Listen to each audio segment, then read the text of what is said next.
So MSc container ship Elsa 3 మునిగిపోయింది. ఇప్పుడు చాలామందిలో ఉన్న డౌట్ ఏంటంటే అసలు ఎలా మునిగింది, అంత లిస్ట్ ఎందుకైంది, ఎందుకంత టిల్ట్ అయింది, ఎందుకంత ఒరిగిపోయింది అన్నది చాలామందికి ఒక పెద్ద క్వశ్చన్ మార్క్.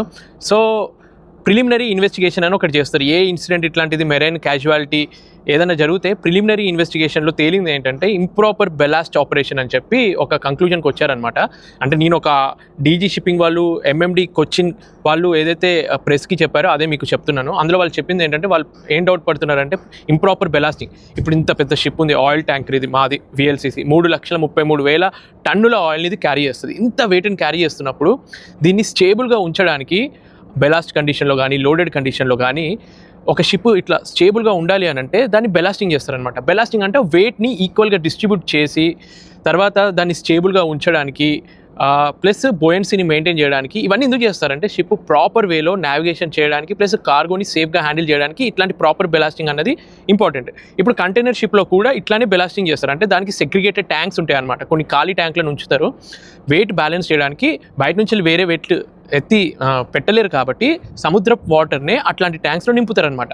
సో ఇప్పుడు బేసిక్ థింగ్ ఏంటి మీకు సింపుల్ లాంగ్వేజ్లో చెప్పాలంటే స్టేబుల్గా ఉండాలంటే ఒక్క సైడే మనం ఎక్కువ నీళ్లు నింపినామనుకో టిల్ట్ అయిపోతుంది. అదే ఈక్వల్గా మనము నింపామనుకో బెలాస్ట్ చేసామనుకో సో ఈక్విలిబ్రియం మెయింటైన్ చేసి స్టేబుల్గా ఉంటుంది. ఇప్పుడు కంటైనర్ షిప్లో వాళ్ళు పడుతున్న డౌట్ ఏంటంటే వాళ్ళు ఇంప్రాపర్ బెలాస్టింగ్ ఆపరేషన్ చేసినలేమో అని చెప్పి ప్రిలిమినరీ ఇన్వెస్టిగేషన్లో తేలింది. ఎందుకు ఈ డౌట్ వచ్చిందంటే ఆ షిప్లో ఉన్న చీఫ్ ఆఫీసర్కి ఎక్కువ ఎక్స్పీరియన్స్ లేదు, అది వాళ్ళు చెప్పింది. సో ఇదొక డౌట్. సో ఇంకా ప్రాపర్ ఇన్వెస్టిగేషన్ అనేది జరగాలి. ఇటువంటిది ఏ యాక్సిడెంట్ జరిగినా ఏ క్యాజువాలిటీ జరిగినా షిప్కి రిలేటెడ్ ఆ షిప్ ఏదైతే ఫ్లాగో అంటే ఈ particular incident MSc Elsa 3 Mediterranean shipping company వాళ్ళు ఓనర్స్. కాకపోతే ఇది రిజిస్టర్ అయిన కంట్రీ లైబేరియా. సో లైబేరియన్ వాళ్ళు వచ్చి ఇది ఇన్వెస్టిగేట్ చేయాలి అది ఎక్కడున్నా కానీ. సో వాళ్ళు ఇండియన్ గవర్నమెంట్కి ఏం చెప్పిందంటే మేము ఇన్వెస్టిగేట్ చేయము మీరే చేసుకోండి అని అన్నారు. సో నా మనోళ్ళ రెస్పాన్సిబిలిటీస్. సో ఏది చేయాలన్నా లీగల్గా చేయాలి కాబట్టి మెర్చెంట్ షిప్పింగ్ యాక్ట్ ప్రకారము డైరెక్టరేట్ జనరల్ ఆఫ్ షిప్పింగ్ మన ఇండియన్ గవర్నమెంట్కి సంబంధించిన ఈ డిపార్ట్మెంట్ ఈ మొత్తం మేరీటైమ్ క్యాజువాలిటీ ఇన్వెస్టిగేషన్ అని చెప్పి మొత్తం ప్రాపర్ వేలో ఇన్వెస్టిగేట్ చేయాలన్నమాట. సో ఇది ఒక పెద్ద ప్రొసీజర్. ఇన్వెస్టిగేషన్ ప్రొసీజర్ గురించి చెప్పాలంటే ఒక గంట సేపు పట్టుద్ది. బట్ సింపుల్గా మీకు అర్థమయ్యేటట్టు చెప్పాలంటే అంటే ఆ షిప్పు ఎటువంటి కండిషన్స్లో ఒక సైడ్కి టిల్ట్ అయింది. ఇందుకు డౌట్ ఏంటంటే first of all A ship అయినా కానీ ఫస్ట్ 100 nautical miles దూరంలో ఉంది కోస్టల్ ఏరియాకి, మన ఇండియన్ కేరళ కోస్ట్కి 100 nautical miles దూరంలో షిప్ ఫస్ట్ 5 degrees టిల్ట్ అసలు ఎందుకు వచ్చింది, దాని తర్వాత 22 degrees వరకు ఎందుకు ఒరిగిపోయింది, దాని తర్వాత 26 degrees వరకు ఒరిగి మునిగిపోయింది. సో ఇంత ర్యాపిడ్ చేంజ్ ఎందుకు వచ్చింది అన్నది ఇన్వెస్టిగేట్ చేస్తారు. సో ప్రతి ఒక్కరు ఆ షిప్లో ఉన్న వాళ్ళతోటి ఆ షిప్లో ఉన్న వాళ్ళని ఇంటర్వ్యూస్ తీసుకొని ప్లస్ షిప్లో ఏముంటుందంటే వీడిఆర్ అని ఒకటి ఉంటుంది. మీ అందరికీ తెలిసిందే ఫ్లైట్ ఏదైనా యాక్సిడెంట్ అయిపోయినా కానీ దాని బ్లాక్ బాక్స్ ఏది అని అందరూ అంటూ ఉంటారు. అంటే దానికి సంబంధించిన ఇన్ఫర్మేషన్ అంతా అందులో స్టోర్ అవుతుంది. అంటే ఆ పైలట్ ఎవరితోటి మాట్లాడిండు, వాళ్ళ మధ్య ఏ కాన్వర్జేషన్ అయింది, ప్రతిదీ రికార్డ్ అవుతుంది కాబట్టి ఒక లీగల్గా ఒక ప్రూఫ్ ఉంటుంది అనమాట. సో షిప్లో కూడా అట్లనే ఒకటి ఉంటుంది మాకు వీడిఆర్ అని చెప్పి. అంటే ఫ్లైట్కి ఎట్లయితే బ్లాక్ బాక్స్ అని మనం అంటున్నామో ఇది షిప్కి సంబంధించి వీడిఆర్ అని ఉంటుంది. అంటే షిప్కి సంబంధించిన బేసిక్ డీటెయిల్స్, ఎంత స్పీడ్లో వెళ్తుంది, లొకేషన్ ఏంటి, షిప్లో బ్రిడ్జ్లో ఎవరైతే నావిగేషన్ చేస్తున్నారో ఆ టైంకి ఆ వాచ్ కీపర్స్ మధ్యలో జరిగిన కమ్యూనికేషన్ అవన్నీ రికార్డ్ అవుతాయి అనమాట. సో ఒక్కసారి ఆ మునిగిన షిప్ నుంచి కూడా ఆ వీడియోని కలెక్ట్ చేసుకోవచ్చు. ఒకవేళ దొరికితే ఆ వీడియో నుంచి వీళ్ళకి అంత ఇన్ఫర్మేషన్ వస్తుంది. సో ఓఎస్ డేటా రికార్డర్ అన్నది చాలా ఇంపార్టెంట్ అనమాట. సో దాని నుంచి బేసిక్ వాళ్ళకి కావాల్సిన డీటెయిల్స్ దొరుకుతాయి, దాంతో ఇంకా ప్రొసీజర్ స్టార్ట్ అవుతుంది. ఇది బేసిక్ అనమాట. సో దాని నుంచి ఇంకా కంక్లూజన్కి వస్తారనమాట. సో మ్యాక్సిమం షిప్పింగ్లో కానీ ఎక్కడైనా మీరు ఏదైనా యాక్సిడెంట్స్ జరిగితే 90% హ్యూమన్ ఎర్రర్ ఉంటుంది. హ్యూమన్ ఎర్రర్ అంటే వాళ్ళకి సరిగ్గా నిద్ర లేకపోవడము, ఫెటిక్లో ఉండి మైండ్ సరిగ్గా పనిచేయకపోవడము, లేదంటే ఇంప్రాపర్ ట్రైనింగ్, వాళ్ళకి ప్రాపర్ వేలో నాలెడ్జ్ లేకపోవడము, ఇటువంటి ఎన్నో ఉంటాయి అనమాట. ఇప్పుడు షిప్పింగ్లో నేను చెప్పాను కదా బెలాస్టింగ్ కరెక్ట్ చేయలేదేమో అన్నది వీళ్ళ డౌట్. బెలాస్టింగ్ ప్రాపర్గా చేయలేదు అని అంటే దానికి అర్థము ఎవరైతే మెయిన్గా దీన్ని హ్యాండిల్ చేయాలో చీఫ్ ఆఫీసర్ది మిస్టేక్ అయి ఉండొచ్చు. ఇదంతా నేను గెస్ చేసి చెప్తున్నది. సిన్స్ దీని మీద అఫీషియల్గా ఫైనల్ ఇన్వెస్టిగేషన్ రిపోర్ట్ రాలేదు కాబట్టి నేను ఏది కన్ఫర్మ్గా చెప్పలేను. బట్ నా గెస్ వరకు మీ అందరితో షేర్ చేస్తున్నాను. ఇంకోటి ఏంటంటే ఎంఎస్సి వాళ్ళు ఇట్లాంటిది ఏదైనా క్యాజువాలిటీ కానీ ఆపదలో ఉన్నప్పుడు షిప్ మునిగిపోవడం లాంటిది జరిగినప్పుడు సాల్వేజ్ ఆపరేషన్స్ కింద వాళ్ళు వేరే కంపెనీకి ఇస్తారనమాట. మీరు హ్యాండిల్ చేయండి ఈ షిప్ని ఈ టైంలో అని చెప్పి యూఎస్ బేస్డ్ కంపెనీ T&Tకి ఇచ్చారనమాట. సో వాళ్ళని మన ఇండియన్ గవర్నమెంట్ అఫీషియల్స్ అడిగారు మీ సాల్వేజ్ ప్లాన్ ఏంటి అని చెప్పి. వాళ్ళ దగ్గర నుంచి ఇంకా ఫుల్ రెస్పాన్స్ రాలేదు. సో చాలామంది కామెంట్స్లలో నన్ను అడుగుతున్న డౌట్, ఇంత లాస్ వచ్చింది కదా, ఇప్పుడు ఒక షిప్ మునిగింది అని అంటే దానికి రిలేటెడ్ ఎన్నో లాస్లు ఉంటాయి. అంటే ఓవరాల్గా total loss of the ship మొత్తం మునిగిపోయింది, అంటే లాస్ అయిపోయినట్టు. అందులో ఉన్న కంటైనర్స్ లోపల ఉన్న కార్గో, అంటే ఒక్కొక్కరు ఒక్కొక్క కంటైనర్ని బుక్ చేసుకొని వాళ్ళ ఐటమ్స్ ఈ కంట్రీ నుంచి ఈ కంట్రీకి అన్నట్టు బుక్ చేసుకుంటారు. కాబట్టి వాళ్ళందరికీ కూడా ఆ కార్గో హోల్డ్లో ఏవైతే మెటీరియల్ ఉందో దానికి సంబంధించిన లాస్. ప్లస్ ఇది ఒక్కటే కాదు, షిప్, కార్గో, దీని గురించి కాకుండా దానికి మించి కూడా ఇంకెన్నో లాసెస్ ఉంటాయి. అంటే ఎన్విరాన్మెంట్కి ఎంతో నష్టం కలుగుతుంది. ఇప్పుడు ప్రస్తుతానికైతే మన Indian coast guard, Indian navy వీళ్ళందరూ కలెక్టివ్గా వర్క్ చేసి ఒక ప్రాపర్ ప్లాన్ తోటి ఆయిల్ పొల్యూషన్ అవ్వకుండా జాగ్రత్తలు తీసుకున్నారు. అలా అని చెప్పి 100% గ్యారంటీ లేదు. ఎప్పుడో ఒకసారి అది కేరళ షోర్కి రావచ్చు. ఆయిల్ స్పిల్ వల్ల డ్యామేజ్ కేరళ బీచెస్కి కానీ షోర్కి కానీ అయ్యే ఛాన్స్ ఉంది. సో ఇప్పుడు ఎన్విరాన్మెంట్కి చాలా ఇంపాక్ట్ ఉంటుంది.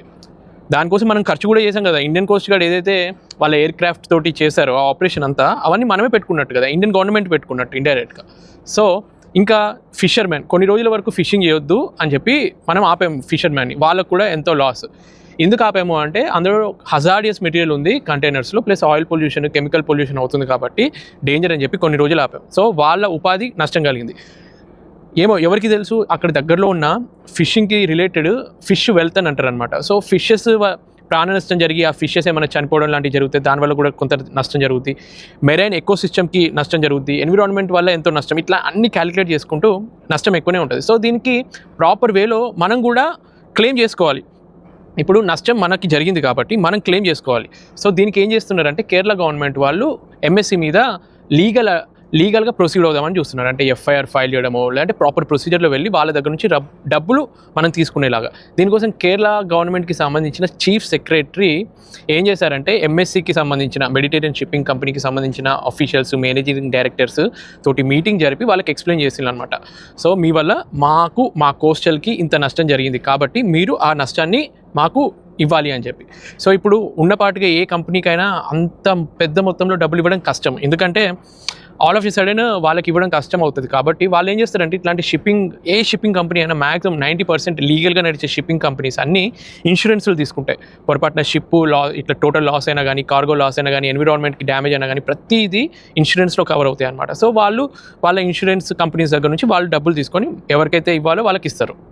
ఇంకోటి ఏంటంటే చీఫ్ సైంటిస్ట్ అని చెప్పి ITOPF నుంచి ఒక అతను ఉంటాడనమాట. ఇట్లా ఆయిల్ స్పిల్ కానీ కెమికల్ తోటి ఎన్విరాన్మెంట్కి డ్యామేజ్ అవుతున్నప్పుడు ఇట్లా సముద్రంలో అతను ఎక్స్పర్ట్ అడ్వైస్ ఇస్తారనమాట. సో అతన్ని కూడా ఈ మీటింగ్లో ఇన్వాల్వ్ చేశారు. సో ఇంత కథ ఉంటుంది. నిజం చెప్పాలంటే ఇదేదో సింపుల్గా నేను మీ అందరికీ అర్థం అవ్వాలని చెప్పి సింపుల్ లాంగ్వేజ్లో చెప్తున్నాను. హోప్ఫుల్లీ ఇందులో అప్పుడప్పుడు కొన్ని టెక్నికల్ టర్మ్స్ యూస్ చేసి ఉంటాను. ఆ టెక్నికల్ టర్మ్స్ యూస్ చేయాల్సి వస్తుంది. ఒకవేళ అర్థం కాకపోతే జస్ట్ గూగుల్లో సెర్చ్ చేయండి, మీకు అర్థమైపోద్ది. సింపుల్గానే ఉంటాయి అన్నీ. ఇప్పుడు నేను చెప్పబోయేదంతా నా పర్సనల్ ఒపీనియన్, ఎందుకంటే ముందే చెప్పాలి కదా, ఇదేదో ఆఫీషియల్గా రిలీజ్ అయినది కాదు. ఇప్పుడు చెప్పబోయేది నా పర్సనల్ ఒపీనియన్ ఏంటంటే ఆ షిప్ 28-year-old షిప్, ప్లస్ అందులో చీఫ్ ఆఫీసర్కి ఎక్స్పీరియన్స్ లేదు. ఇప్పుడు షిప్పింగ్లో అప్పుడప్పుడు ఏం ప్రాబ్లం జరుగుతుందంటే ఇట్లాంటి పాత షిప్పులలో పనిచేయడానికి చాలామంది ఇంట్రెస్ట్ చూపించారు. ఎందుకు చూపించరు అంటే మీరే చూడండి, మీరు ఒక కారు ఒక 20 ఏళ్ళు నడిచిన కార్ని నడపాలంటే ధైర్యం చేస్తారా? ఎప్పుడు ఆ టైర్ పగిలిపోతుందో తెలియదు. ఎంత మీరు రినోవేట్ చేసినా, ఎంత రిపేర్లు చేసినా ఒక లైఫ్ అనేది ఉంటుంది ఏ దేనికైనా. సో షిప్ కూడా లైఫ్ అనేది ఉంటుంది. ఒక 20 ఏళ్ళు దాటింది అంటే ఆ షిప్ సేల్ చేయడానికి అంత సీవర్తి కాదు. సో ఇది ఆల్రెడీ 28 years అయింది షిప్ వాళ్ళు నడుపుతూ. ప్లస్ ఇదేమైనా చిన్న కంపెనీయా? ఎంఎస్సి అనేది Mediterranean shipping company. Cargo wise compare చేసుకుంటే కంటైనర్ షిప్పింగ్ కంపెనీస్లో బిగ్గెస్ట్ కంపెనీ. అంత పెద్ద కంపెనీ ఇంత పాత షిప్పుల్ని నడపాల్సిన అవసరం ఏముంది? అంటే అది కొంచెం కేర్లెస్ అన్నట్టే కదా. ఏదైనా షిప్ జస్ట్ 5 degrees టిల్ట్ అయ్యి 22 degrees వరకు వెళ్ళి 26 degrees టిల్ట్ అయ్యి ఒకేసారి మునిగిపోవడం ఏంటి? అంటే వాళ్ళు బేసిక్ ట్రైనింగ్ ఏమన్నా కరువు అయిందా వాళ్ళకి, అందులో పనిచేస్తున్న వాళ్ళకి? సో ఇటువంటివన్నీ కొన్ని డౌట్స్ అయితే ఉన్నాయి ప్రస్తుతానికి. షిప్లో ఇండియన్ ఎవరు లేరు, అలా అని చెప్పి నష్టం అంతా జరిగింది ఇండియన్ ఎకోసిస్టమ్కి, ఇండియన్ మెరైన్ ఎన్విరాన్మెంట్కి. కాబట్టే నేను ఇట్లాంటి వీడియోస్ చేస్తున్నాను. ఇది ఎక్కువ వేరే దేశంలో జరుగుంటే నాకు అంత పట్టింపు ఉండదు, ఎందుకంటే వాళ్ళ దేశపు వాళ్ళు చూసుకుంటారులే అన్న ఒక కాన్సెప్ట్ తోటి అంతా పట్టించుకోను. బట్ మన ఇండియన్ కోస్టల్ లైన్కి ఇట్లాంటి ఎన్విరాన్మెంట్ ఇంపాక్ట్ జరుగుతుంది కాబట్టే ఇది క్వశ్చన్ మార్క్. ఇవన్నీ అడుగుతున్నాను నేను. ఇంకొకటి ఏంటంటే ఆల్మోస్ట్ 40 కంటైనర్స్ షోర్కి వచ్చాయి. ఆ 40 కంటైనర్స్ వచ్చిన ప్లేసెస్ ఎట్లుంటాయి? ప్రతి దానికి రోడ్ ఫెసిలిటీ ఉండదు, క్రెయిన్స్ అక్కడికి రాలేవు. సో లోకల్ ఫిషర్మెన్ వాళ్ళందరినీ అక్కడికి తీసుకొచ్చి అట్లాంటి ప్లేస్లలో క్రేన్లు రాలేనప్పుడు దాన్ని మనం ల్యాండ్ మీదకి తీసుకురావడం కష్టం కాబట్టి మళ్ళీ ఫిషింగ్ బోట్లు కానీ టగ్ బోట్లతోటి ఆ కంటైనర్స్ని కానీ నియరెస్ట్ పోర్టుకి తీసుకెళ్తారు అనమాట. సో ఒక్కసారి కంటైనర్ సముద్రంలో పడి ల్యాండ్కి వచ్చింది అంటే దాని ఫుల్ రెస్పాన్సిబిలిటీ లోకల్ కస్టమ్స్ అండర్కి వస్తుంది. లేదు ఇంకొకటి ఏంటంటే వాళ్ళు ఏదైతే 643 కంటైనర్స్ ఉన్నాయో కొన్ని కంటైనర్స్లో హజార్డియస్ మెటీరియల్, కాల్షియం కార్బైడ్ ఇవన్నీ ఉన్నాయని అన్నారు. మిగిలిన కంటైనర్స్లో ఏమున్నదో ఇంకా డిక్లేర్ చేయలేదు వాళ్ళు. అంటే ప్రతి దానికి కొన్ని లీగల్ టర్మ్స్ ఉంటాయన్నమాట. కొందరు ప్రైవసీని మెయింటైన్ చేస్తారు. బట్ ఇటువంటి క్యాజువాలిటీ జరిగినప్పుడు, యాక్సిడెంట్ జరిగినప్పుడు అన్నీ పబ్లిష్ చేయాలి. మేబీ కొన్ని రోజుల్లో చెప్తారు అనుకుంటా ఏ కంటైనర్స్లో ఏమేమి ఉన్నాయో అని చెప్పి. ఇప్పటివరకు దొరికిన కంటైనర్స్లో ఏవేవి ఉన్నాయో లిస్ట్ మీకు సైడ్లో చూపిస్తాను. అన్నీ చెప్పుకుంటూ పోతే మీకు కూడా బోర్ కొడుతుంది. డిఫరెంట్ కలర్ కోడ్స్ కూడా ఉంటాయి కంటైనర్స్కి. సో ఇప్పుడు వచ్చిన ఆల్మోస్ట్ 40 కంటైనర్స్కి ఒక్కొక్క కలర్ కోడ్ ఏవైతే ఉన్నాయో వాటికి సంబంధించినంత వరకు ఏ కలర్కి రిలేటెడ్ ఏం కార్గో ఉండొచ్చు దాని లోపల అన్నది ఇక్కడ సైడ్లో మీరు లిస్ట్లో చూడొచ్చు. సో మీ అందరికీ ఈ ప్రాపర్ అనాలిసిస్ నచ్చింది అని ఎక్స్పెక్ట్ చేస్తున్నాను. నచ్చితే కనుక తప్పకుండా ఈ వీడియోని షేర్ చేయండి. ఇలాంటి ఎన్నో ఇంట్రెస్టింగ్ వీడియోస్ కోసము మా ఛానల్ని సబ్స్క్రైబ్ చేసుకోండి. మీ సపోర్ట్ ఉంటే నేను ఇలాంటి వీడియోస్ చేయడానికి ప్రయత్నిస్తూ ఉంటాను. మీ రాజ్ అద్వితి.